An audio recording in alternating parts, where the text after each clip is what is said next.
New York, Harlem, 1975. One shot, point blank range, fired by the only man who had slept outside Frank Lucas's bedroom door every night for 9 years. That shot didn't kill anyone. It did something far worse. It began the end of everything. His name was Tobias Webb. Everyone called him Toby, 26 years old, born in Harlem on a dead-end street, son of a mother who worked 3 jobs and still couldn't make it to the end of the month, father who was never a real presence, just a name occasionally mentioned with bitterness. 3 younger siblings who looked at Toby as if he were the only solid thing in a world that never stopped shaking. The kind of childhood that doesn't form men. It forms survival structures shaped like men. Frank Lucas found him on a corner when Toby was 17. Not because Toby was doing anything remarkable, because Frank had a talent few fully understood. The ability to look at a person and see not what they were, but what they could become if placed in the right environment. And what Frank saw in that boy leaning against the wall, with eyes that registered everything without seeming to register anything, was loyalty that hadn't yet found its direction. Discipline that hadn't yet been trained. The kind of raw material that, in the right hands, becomes something rare. Frank hired him the same week. Simple tasks at first, errands, silent surveillance. Gradually more responsibility as Toby proved what Frank had seen on that corner. Judgment, discretion, the ability to be present without being noticed, and to act before the need was even spoken. Within 2 years, Toby was sleeping in Frank's apartment. Within 3, he was the only man in the entire operation allowed to enter any room without knocking. Toby treated Frank as the father and the boss he had never had, both at once. Frank treated Toby as the son and the tool he needed, not with cruelty, with the cold logic of someone who builds human structures with the same reasoning used to build financial ones. Every piece in the right place, every person performing the right function, each one receiving just enough not to want to leave. The problem with that logic is quiet and inevitable. It works perfectly until the moment the piece realizes it is a piece. For Toby, that moment came on a March night in 1975. He had returned earlier than expected from a job in the Bronx that finished ahead of schedule. He entered through the side hallway as always, silent from habit and training, and he heard Frank on the phone in the living room. He stopped. The conversation wasn't about operations. It was about people. Specifically, Frank answering a question from the other end of the line about contingencies, about who would be handed over first if the federal investigations got too close to the core. Who would absorb the impact so the rest could survive? Frank answered without hesitation, without pause, with the same indifference one uses to discuss delivery logistics. The name he said was Tobias Webb. Toby stood motionless in the hallway for exactly 40 seconds. Not because he was calculating, because sometimes the body needs time to process what the mind has already understood instantly. Then he left the same way he came in, silent, unseen, without anything in the apartment indicating that anyone had heard a thing. He didn't go home. He went to a bar in southern Harlem, sat in a chair in the back, ordered a drink, and stayed there for 3 hours. Not drinking much, thinking a lot, mentally replaying each of the last 9 years, every moment he had placed his own body between Frank and danger. Every night sleeping in a chair outside a bedroom that wasn't his. Every personal relationship he had postponed, ignored, sacrificed because Frank needed his full attention. Every time he had said no to something of his own to say yes to something of Frank's. 9 years. And he was the first name on a list of disposables. He returned to the apartment at 2 in the morning. Frank was asleep. Toby sat in his usual chair, gun in its usual holster.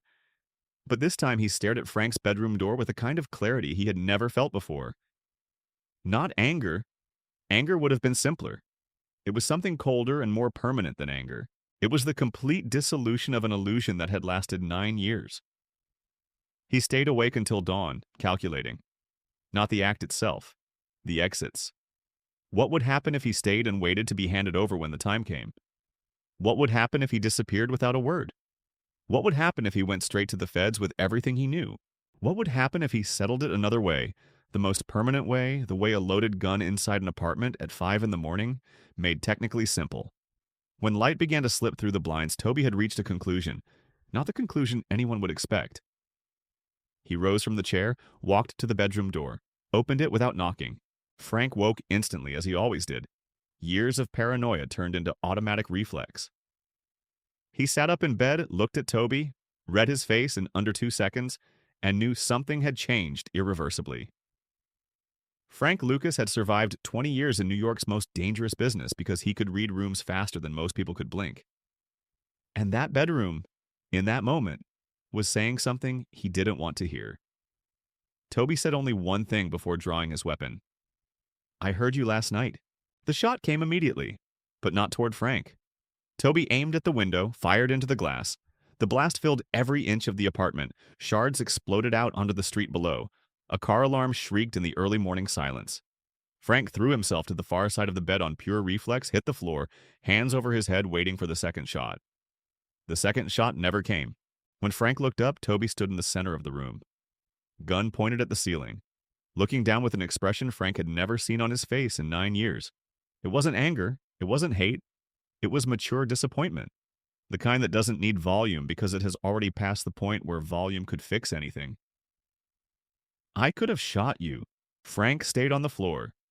Not from physical fear, from recognition. The recognition that the man standing in the center of that room had just demonstrated, beyond any doubt, that he held total control of the situation and had consciously chosen not to use that control to destroy.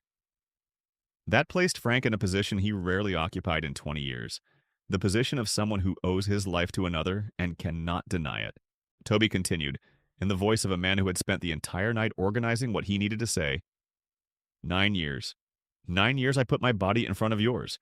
Gave up family, a life of my own, anything that didn't pass through you first. Not because I was forced, because I chose it. Because I believed you truly saw me. He paused, breathed. "And my name was the first one you said."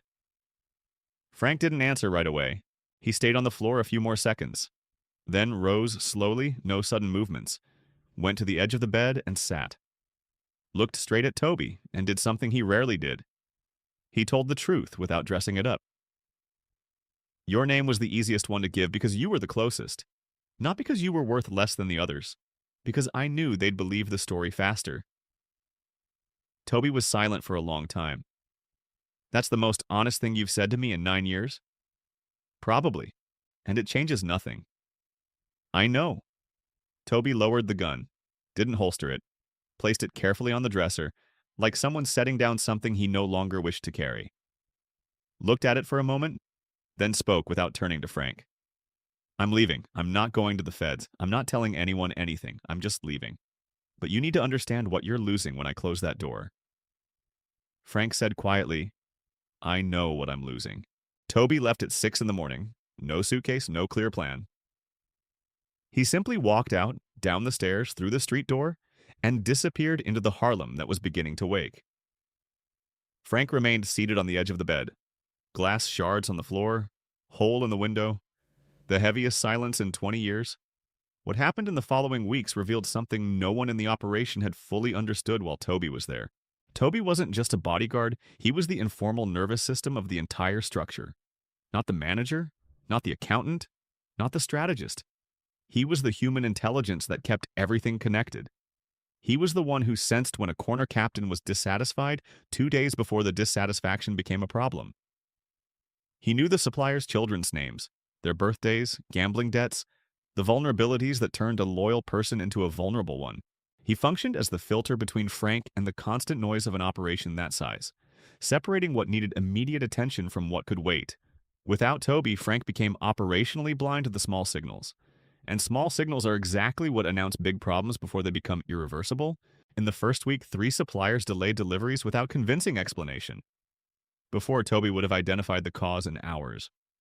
Frank lacked that information and made wrong decisions for lack of context. In the second week, a captain from northern Harlem missed Tuesday's meeting and sent a vague message. A vague message from a reliable captain is the language of someone being courted by the competition and not yet decided. Before, Toby would have known 2 days earlier. Frank found out when the decision had likely already been made. In the third week, the feds made a major seizure at a secondary point in the operation. A point that had been compromised by an informant Toby had flagged as suspicious 6 months earlier, mentioned in a briefing Frank had heard but not prioritized. Each failure in isolation would have been manageable. Together, in 3 weeks, they created pressure the structure wasn't equipped to absorb without the early warning system that had walked out the door at dawn, wearing only the clothes on his back. Frank tried replacements. Brought in 2 different men, one after the other, competent, technically qualified, loyal within the operational definition of loyalty. But technical competence does not replace 9 years of accumulated knowledge about the human nuances of one specific operation. The first saw only the surface. The second had perception but lacked the relationships. Neither was what Toby had been, and Frank knew it with a clarity he couldn't share with anyone, because admitting it would mean admitting what he had said in that phone call. Toby took a bus to Atlanta in the first week, stayed 10 days in a cheap hotel room without speaking to anyone he knew. Thinking. Then returned to New York, but not to Harlem. Went to the Bronx, where he had a distant cousin who worked at a mechanic shop. Asked for a job. Started the next day, woke at 6. Changed oil, aligned wheels. Returned to a small room, slept, repeated. Nothing resembling the previous 9 years, and he didn't go to the feds. He had said he wouldn't. He didn't. Not to protect Frank. To protect the only thing that now mattered, the possibility of building something that was genuinely his for the first time in his adult life. Something that didn't depend on anyone else to exist. Frank discovered where he was 3 weeks later because Frank always discovered where people were. But he sent no one to retrieve him. Sent no message. Made no attempt to resolve it with force or money. Because Frank had sat on that bed's edge with glass shards on the floor and had thought a kind of thought he rarely allowed himself. Not strategic analysis. Not operational damage assessment. Human thought. The kind that hurts precisely because no technical solution is available. He had treated the most loyal man he had as the line of least resistance in a contingency script. And that man, with a loaded gun in his hand, inside an apartment at 5 a.m, had pointed at the window. That said something about Toby that Frank had completely underestimated for 9 years. And it said something about Frank that was harder to process than any federal seizure or deserting captain. The operation collapsed progressively over the next 6 months. Not all at once, piece by piece. The real way empires fall, not in cinematic explosions, but in silent erosions, when the invisible infrastructure that kept everything running ceases to exist and no one can name exactly what's missing, because it was never formalized, never documented, never acknowledged while it was there. In 1976, Frank was arrested. Cooperated extensively, got out years later, and when he got out, the first person he looked for was not a partner, supplier, lawyer, or ally. It was Toby Webb, still working at the shop in the Bronx, married, with a 2-year-old daughter who crawled among the tools while her father worked, who had built quietly, brick by brick, exactly the small, entirely his own life he had never had while he was the best bodyguard in Harlem. Frank walked into the shop on a Tuesday afternoon. Toby was under a car, heard the footsteps, recognized them without looking, rolled out slowly. Lay on the floor for a second, looking up, then stood. The 2 men looked at each other in silence for a time neither could measure afterward. Frank said, "You did the right thing." Toby waited. "I'm not talking about the shot at the window. I'm talking about everything after, about leaving, about not going to the feds, about building this." Toby wiped his hands on the grease rag, looked at his hands, then looked at Frank. "What do you want?" "Nothing, just wanted to know if you were okay." Toby was quiet for a few seconds. "I am." Frank nodded, turned, left, never came back. And here is what that shot fired into a window truly carries, far beyond Frank Lucas and Toby Webb. The greatest threat to any structure you build never comes from outside. It comes from the human cost you normalized inside. It comes from the people you placed closest and treated as functions instead of people. Because functions have no emotional memory. They have no loyalty that outlasts perceived utility. They don't stay awake night after night making active choices to protect you. People do that, until the moment they realize they were never treated as people. And when that moment arrives, the question is not whether they will shoot. The question is where they will point. Toby Webb pointed at the window. Frank Lucas lived the rest of his life knowing he had received a mercy he did not deserve. The mercy of encountering, in a lifetime of transactions, a person who was something different from a transaction, and of having treated that person as just another line in a contingency spreadsheet. The shot that destroyed Frank Lucas's empire was not the one that passed through the window glass on a March morning in 1975. It was the sentence spoken on the phone, Casual, without pause, without weight, naming a man who had given 9 years and received in return the role of number one disposable. That was the real shot. The one at the window was only the sound that forced Frank to hear what had already been fired.